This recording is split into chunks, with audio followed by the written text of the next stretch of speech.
กับสายลมคืนนี้ไปถามคนดีน้องพี่อยู่ต่อจอจากพี่สาวคนจรหำพรจะกอดพอมอสำบายดีบ่อีพอยแม่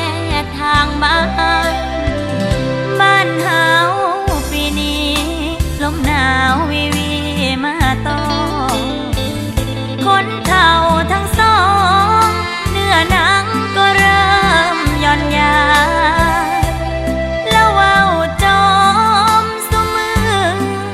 ถึงพี่ผู้นี้ไกลบ้านเห็นแล้วสงสา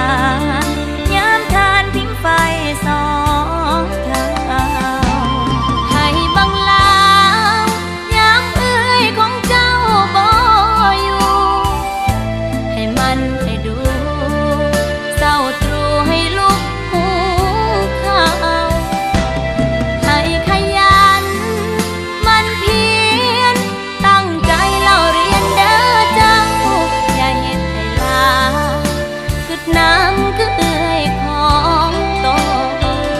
ส่งความห่วงใยไปกับแสงดาวคืนนี้ขอเอื้อยคนดีได้กลับมาอุ้มอบโอบอย่ารับรู้เลยน้องเรื่องการเรื่องงานเอื้อยโต